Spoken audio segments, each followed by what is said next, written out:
ये जो चांद है इस पृथ्वी से देखे जाने वाले बेहतरीन नज़ारों में से एक है और इस चांद के बारे में कई कहानियाँ, कहावतें और शायरियाँ भी बनाई गई हैं। और जब हम छोटे से बच्चे थे तो शायद हम एक ही मामा को जानते थे और वो है चंदा मामा। हाँ, वो अलग बात है कि वो कभी मिलने नहीं आए हम सबसे, बस दूर से ही चिढ़ाते रहते हैं। और शायद इसीलिए हम सब चांद पर जाना चाहते हैं, यानी उस चंदा मामा से मिलने के लिए हम उन्हीं के पास जाना चाहते हैं और वहीं रहना चाहते हैं। इसलिए हम सभी चांद पर ज़मीन खरीदना चाह रहे हैं। आखिर चांद का मालिक है कौन? तो देखिए, ऐसा है कि सबसे बड़ा इस वीडियो को पूरा देखने के बाद शायद आपका दिल टूट जाएगा। चांद पर ज़मीन कौन नहीं चाहता? चांद पर एक घर हो, ये ख्याल शायद हम सब के मन में आता होगा और इस ख्याल के बारे में आप कई फिल्मी गानों में भी इसके बारे में सुन चुके होंगे, लेकिन सच्चाई इससे कोसों दूर है। हाँ, ये सही है कि चंद्रमा पर ज़मीन खरीदने वाले दुनिया में कई लोग हैं और ये ट्रेंड शुरुआत में शाहरुख खान ने शुरू किया था और उन्होंने कहा था कि उनका एक ऑस्ट्रेलियन फ़ैन है जो कि उनके हर जन्मदिन पर चांद पर एक छोटा सा ज़मीन उनके नाम पर खरीद लेता है। और जैसा कि हम सभी ने सुना है कि सुशांत सिंह राजपूत ने भी चांद पर छोटा सा ज़मीन लिया हुआ था। तो क्या सच में चांद पर ज़मीन खरीदा जा सकता है? तो इसका आंसर है नहीं। आप अगर एक गूगल सर्च करेंगे तो आपके सामने वो कई ऐसे कंपनियों के नाम सामने लेकर आएगा जो ये दावा करते हैं कि वो चांद पर ज़मीन खरीदने और यहाँ तक कि मार्स पर भी ज़मीन खरीदने का नंगा नाच कराया जाता है। मतलब ज़मीन खरीदने की बात करते हैं। पर इन सब कंपनियों पर पैसा लगाने से पहले ये बात जान लेना चाहिए कि क्या वाकई ऐसा हो सकता है, क्योंकि चांद पर ज़मीन लेना कानूनी तौर पर मान्य नहीं होता। अगर आप चंद्रमा पर ज़मीन खरीदने के बारे में सोच रहे हैं तो ये जान लीजिए कि ये भारत में गैर कानूनी है। जी हाँ, ये भारत में गैर कानूनी है और ये असल में आउटर स्पेस ट्रीटी के कारण हो रहा है। और ये ट्रीटी 104 देशों द्वारा 1967 में साइन किया गया था, जिसमें भारत भी एक देश था। और इस ट्रीटी के मुताबिक स्पेस किसी भी देश या किसी भी इंसान के अधीन नहीं आता।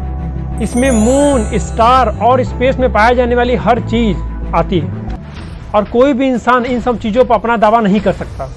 और यकीनन चांद पर प्रॉपर्टी खरीदने की बात सुनना बहुत ही अच्छा लगता है, लेकिन ऐसा हो नहीं सकता क्योंकि अभी इसके ऊपर कोई कानून नहीं बनाया गया है। तो ये हम जान चुके हैं कि चांद पर हम ज़मीन नहीं ले सकते। पर एक क्वेश्चन ये है कि जो चांद पर ज़मीन ले चुके हैं उनका क्या होगा?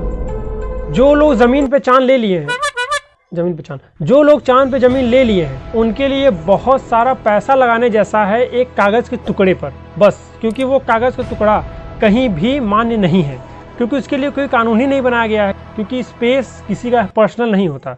बेचेगा कौन? पहले वो चीज़ उसकी होनी तो चाहिए। जब वो है ही नहीं तो वो किस अधिकार पे उसको बेच रहा है?